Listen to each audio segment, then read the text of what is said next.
This commercial started with one text prompt, one product image, 3 references, and a rough source clip. A few generations later, I had a complete futuristic campaign for Nova 1, created with HappyHorse 1.1. Let's dive in.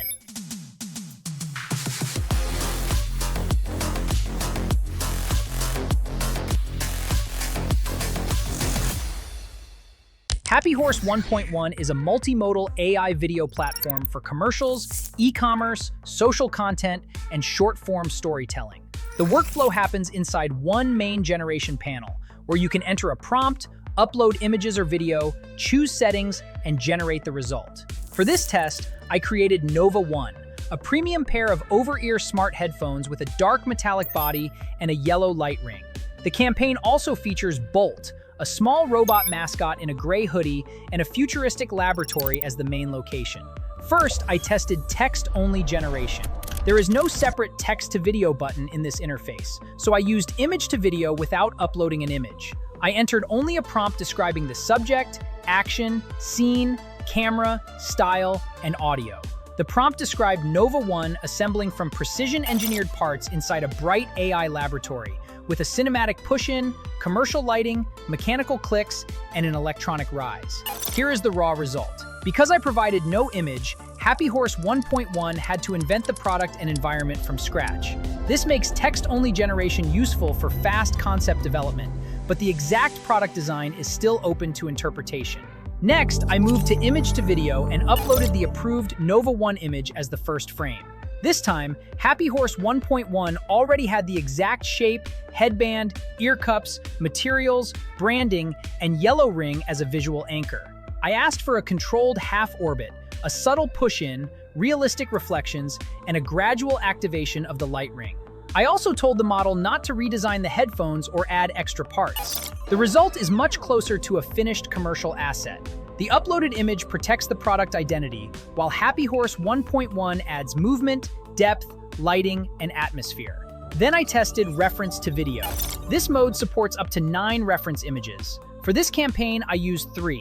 One for the Nova 1 headphones, one for Bolt, and one for the laboratory. Each reference had a clear role. The product image defined the headphones.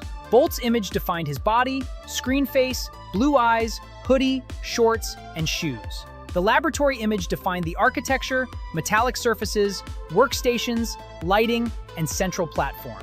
In the prompt, I assigned each reference directly and asked HappyHorse 1.1 to place them inside one connected scene. Nova 1 remained the main product, Bolt appeared as a secondary character, and the laboratory became the shared environment. This is where reference to video becomes useful for campaign work.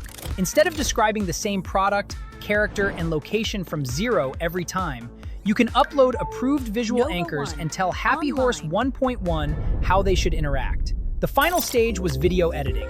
I started with an existing source clip and used it as the motion reference. The camera movement, speed, timing, pacing, and scene progression had to remain the same, while the visual content changed completely. I replaced the original background with the futuristic laboratory, replaced the original object with Nova 1, and added Bolt naturally into the scene.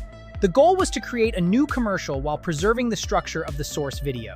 Here is the result. The transformed version follows the original movement, but the product, character, and environment now belong to the Nova 1 campaign. This is a practical way to reuse footage. If a clip already has the right movement or timing, but the wrong product, location, or visual style, video editing lets you rebuild the scene without starting from zero. So each workflow solved a different problem. Text-only generation created the initial concept. Image-to-video animated the approved product design. Reference-to-video combined Nova 1, Bolt, and the laboratory. Video editing preserved an existing motion while replacing the visual world. The biggest prompting lesson is simple. Decide what the model is allowed to invent and what it must preserve. For text generation, describe the subject, action, scene, camera, style, and audio. For image animation, specify which product details must stay unchanged. For multiple references, give every image one clear role. For video transformation, separate the motion you want to keep from the content you want to replace. HappyHorse 1.1 also offers API access through its Model Studio console for developers building larger creative pipelines. Overall, HappyHorse 1.1 gives creators several practical ways to move from an idea to a finished campaign inside one platform. Check the link in the description to try HappyHorse 1.1, join the Discord community, follow at HappyHorse AI, and subscribe to AI Bros for more practical AI video tests.